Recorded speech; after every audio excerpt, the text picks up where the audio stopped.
Hi friends, Siragadikka ஆசை சீரியலில் நாளைக்கு என்ன நடக்க போகுதுன்னு பார்க்கலாம். வாங்க வீடியோக்குள்ளே போகலாம். நம்ம சேனல் இன்னும் சப்ஸ்கிரைப் பண்ணாதவங்க சப்ஸ்கிரைப் பண்ணிக்கோங்க. ஹோட்டலுக்கு போயிட்டு வந்த விஜயாவும் அவங்க ஃப்ரெண்டும் வீட்டில் உட்காந்து பேசிகிட்டு இருக்காங்க. அப்போ அவங்க ஃப்ரெண்டு சொல்கிறாங்க விஜயாட்ட, கண்டிப்பாக நீத்து உனக்கு மருமகளாக வந்துடுவா விஜயா அப்படிங்கிறாங்க. விஜயா, எப்படி சொல்கிற நீ அப்படிங்கிறாங்க.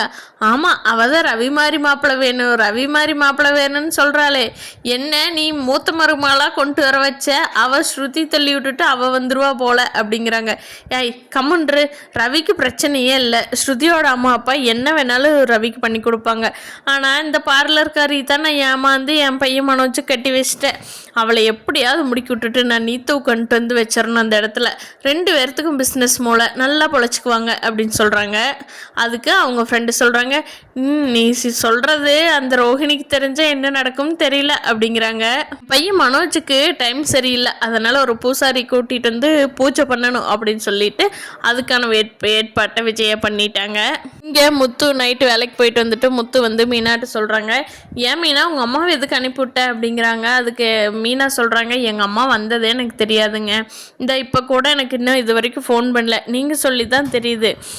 சரிங்க, சீதா விஷயத்தில் என்ன முடிவு எடுத்தீங்க? நம்ம ஹாஸ்பிட்டல் பார்த்தோம் இல்லையா, அந்த பொண்ணு மாதிரி ஏதாவது முடிவு எடுத்துட்டா நம்ம என்னங்க பண்ணுறது சீதாவுக்கு அப்படின்னு சொல்கிறாங்க முத்து. மீனா, நீ சைலண்ட்டாக இருக்கியா மீனா? சீதா வந்து ரொம்ப அறிவான பொண்ணு, அவள் அந்த மாதிரி முடிவெல்லாம் என்றைக்குமே எடுக்க மாட்டா, சரியா? அவளை போட்டு நீங்களே கொலைப்புட்டு அவளை எதுவும் பண்ணிடாதீங்க.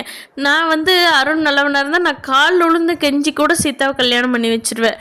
ஆனால் அருண் கெட்டவ மீனா, ஏன் மீனா என்னை புரிஞ்சிக்கவே மாட்டேங்கிறாங்க, சீதா நல்லா இருக்குன்னு நான் நினைக்க மாட்டேனா அப்படின்னு சொல்கிறாரு. இப்படி முத்து கேட்ட உடனே மீனாவுக்கும் என்ன பேசுறதுன்னு தெரியாமல் அமைதியாக இருக்காங்க.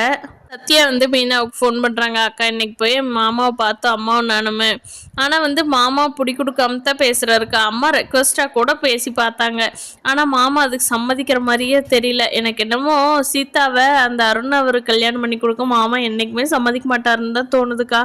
பாவம் சீதாக்காவோட வாழ்க்கை, சரி பார்ப்போங்கான்ட்டு வச்சிடுறாங்க. மீனாவுக்கு ஒரே கவலையாயிருது, சீதாவோட வாழ்க்கை என்னாக போகுதோன்னு.